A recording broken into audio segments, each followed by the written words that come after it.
Well, I think I'm about ready. The stove is up from storage. We have some parts that we had ordered and they came in. You got to see the stack of that stuff. The wood stove is, I double checked all the bricks inside and there's a couple cracks in it, but nothing major enough. All the research I've done seems to show that with the wood stove, the fire bricks on the inside, little gaps here and there don't matter too much. It's when you have bricks completely falling apart and falling out of place that it's an issue. So I'm just going to leave those be for the moment, and if it seems like it's an issue, I'll replace them later. The local hardware store has little fire bricks of the appropriate size for something like $2 a piece, $2 or $3 a piece. And I may end up doing it just because of the aesthetics of it or whatever. But we'll see how cleaning it goes and how it heats and things like that before I start investing even more in it. The stove itself was donated from some friends of ours, or I paid them a little bit of money for it, but anyways, got it out of their way, got it into our way. It's been stored for a while. I refurbished it as shown in that other video, and now I'm getting ready to install it. So I've got a bunch of fixtures I need to put together. I'm going to have to screw those, and I'm not going to actually seal those because most of the blogs and stuff that I look at online with the professional stuff, they actually say you don't have to seal the chimney pipes unless it's leaking really, really badly. And you're getting a lot of smoke into the building, which may or may not be a leaking problem. It could actually be a draft or flue problem. So anyways, we'll see how it goes, and I'll experiment and do that kind of thing. I wanted to get this done fairly soon because we're having another cold snap rolling through, and you kind of saw on the pictures earlier that the temps are dropping. That it's actually warmer today than it was yesterday. It was actually down somewhere around 7 or 8 degrees outside, and low 20s on the inside of the shack, and then inside it's warm because we got the heater in there. But I've got all my stuff spread out. I'm going to start moving things around. I'm going to start attaching things together. You'll get an abbreviated version of that, and my goal is to actually center the wood stove on that wall between the center post and the window, so aesthetically it's in a decent spot. Given that this is a pole barn construction, I'm actually going to do some framing around it because we've got all this insulation that we want to put up both in the ceiling and we got some in the wall, so we're going to enclose a certain portion of this to create a room that the wood stove can then heat that up, and then we'll duct a little bit underneath the trailer so that it can, with a fan, so that we can heat things underneath the trailer a little bit and hopefully keep the pipes from freezing. So you can probably see the bricks in the background and on the ground here. The stuff back there is basically just to create some thermal mass that will allow any heat that is escaping back there not to be absorbed into the wall, but to go into that concrete, which has an enormous amount of heat sump capabilities. It can actually absorb a lot of heat throughout the burn, and then it'll actually release it for hours later. There's actually like what's it called, a rocket stove or something like that. But anyways, it actually utilizes a lot of concrete, mud, several different varieties, but basically a mineral type earth and or concrete in order to create said heat sump, and then you do this really hot burn, and then it releases heat out of that concrete for the rest of the day. So I decided to put those bricks back there, and I've got them in a vertical orientation because they're the cinder blocks with the squares in the middle, and then the little red bricks on top are just kind of decorative, and so that we can put things up there. That way any heat that gets absorbed in there is going to be allowed to go up through those little square hollow spaces, and then up through those bricks, which I'll probably space about an 1/8 inch apart. That way we can put our gloves up there, we can put socks if we wanted to put shoes up there, whatever we want to do, and it'll get some airflow coming up through that because the heat will go into it, and then it'll try to go up as heat is inclined to do.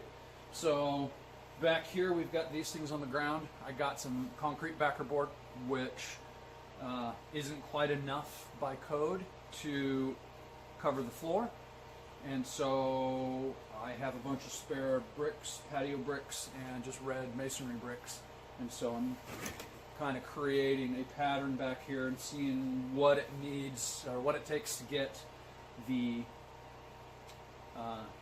size that I need to cover code. And even though this building is not being permitted, it's a temporary building, and I'm not doing this stuff necessarily to code. I am doing it to code. I'm trying to research as much as possible. That way we're ahead of the game when it comes to the carriage home build next year. And so yeah, that's kind of the plan. I'm going to be arranging some bricks and getting out my masonry blade for the skill saw and probably cutting some things to size so that they fit in there nice and neat. I need to get the chimney pipe put together, and then I'm going to have to mark exactly where I want the studs and everything on the wall. So I've got a little bit of a project ahead of me. The day's halfway done right at the moment, and I'd like to get this mostly, if not completely done, the stand and the cut through before it starts getting dark. So yeah, it's going to be a project. If it doesn't happen today, then we will finish it tomorrow, and hopefully we will have our first fire in our wood stove here. And so when I made the floor, I actually built it kind of deck stylish with some beams underneath it that were on pier blocks, and I very intentionally put a major one that went right underneath the wood stove so that it would help support, and I put some extra pier blocks in that area so it would help support the weight and everything. So I have a distinct place that it needs to go, and it needs to be centered on here. I've got some marks down in here. It's not going to be super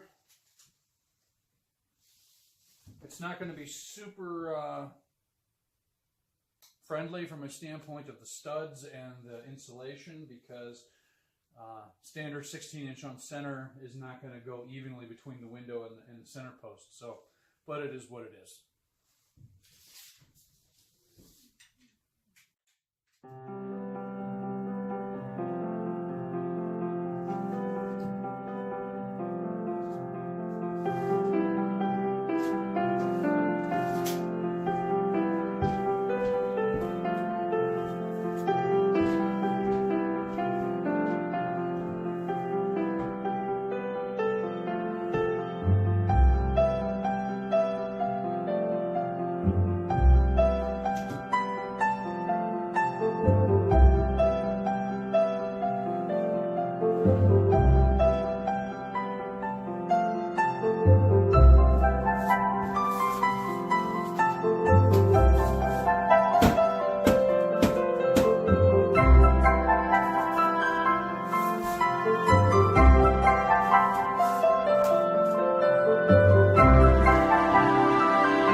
Being the bane of my existence right at the moment, because I don't want to take up too much space with it, but I also want to be within code.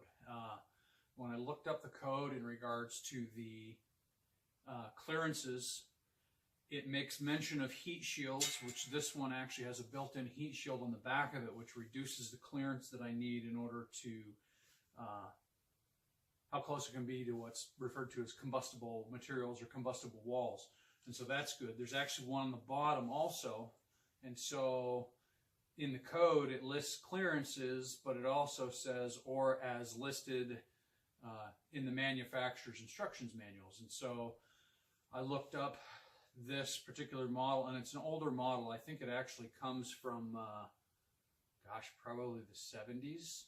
I don't remember the exact date, but it's an older model. And so I don't believe that the codes and stuff like that were adequate. You know, they've evolved over time. And so whereas the code is 18 inches in front, 3 feet from any combustible material unless it has a heat shield or some form of a thermal sump. And then on the sides, I'm finding a couple of different things, and I just need to take some time and actually look at it. I don't like looking at them online. I prefer to have a book, and I'm looking at ordering one. So anyways, I'm just going to kind of go with the conservative tone, and this thing is 2 feet wide, and I need at least 8 inches of clearance according to the manufacturer's instructions, and the code stuff listed a couple of different variations. And so I think what I'm going to do is actually go with probably 40, somewhere in the neighborhood of 40 inches. And it's going to be partially dependent on the bricks, because I don't want to have to be cutting too many bricks. These bigger squares are just under 12 inches. The masonry bricks are 8 inches. So you can see I've started working with a pattern here. I just need to get an idea of, and they're kind of like nominal lumber. They're not exactly the same size. You know, they're not exactly 8 inches. They're not exactly 12 inches, which just drives me bonkers. But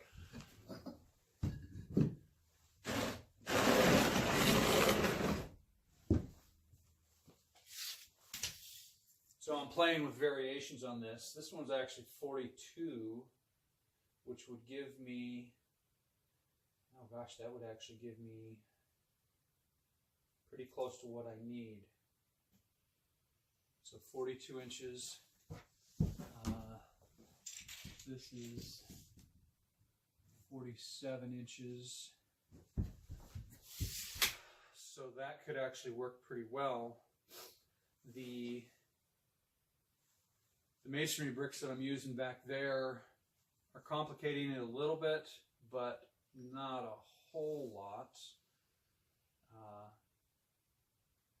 So if I wanted that clearance right there, and the stove is actually going to move out a little bit because of the studs that I'm going to put in there. So it's I need to just sort of kind of take that into consideration.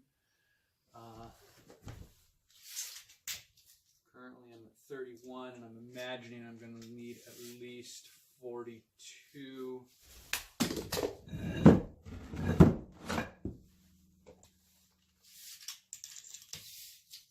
So that's 42 right there. And if I did that, that would stick out,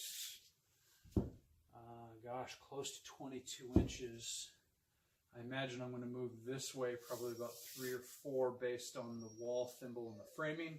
So I may actually just reverse this pattern so this part is actually a little closer to the front, this part is to the back, and yeah, we'll see how that goes. So I think that'll bring it down to, because I've got a good pattern right here, but this one right here, not that you can see it on the camera, but I'm going to have to cut one in half in order to make it nice and flush. So minimal cutting, I'll only have to cut 1 brick, and then that'll put me out and give me a hearth. Maybe I'll trim the corners a little bit so I don't tear my pinky toe off every time I walk back here in the dark. But anyways, looks like I have some cutting of bricks to do.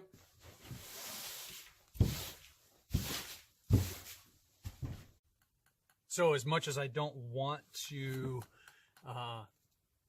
cut up materials, I like to keep things whole because we know that this is only going to be a temporary structure, and I want to keep materials as whole as possible for reuse later in other projects. This particular project with the wood stove, I feel like it's important to round some of the edges or cut some of the corners off and things like that. These are concrete blocks that are going to be sticking up out of the floor, and I really don't want to be running my pinky toe against it in the middle of the night if I'm walking around or something like that. And since we're going to be in this structure for probably another winter at least, I'm going to go ahead and actually cut the corners off of these blocks so that it's a little bit less destructive when you happen to run into them. And let's face it, inevitably you are going to run into them. So I'm just cutting 6 inches off of each corner, and using the combination square.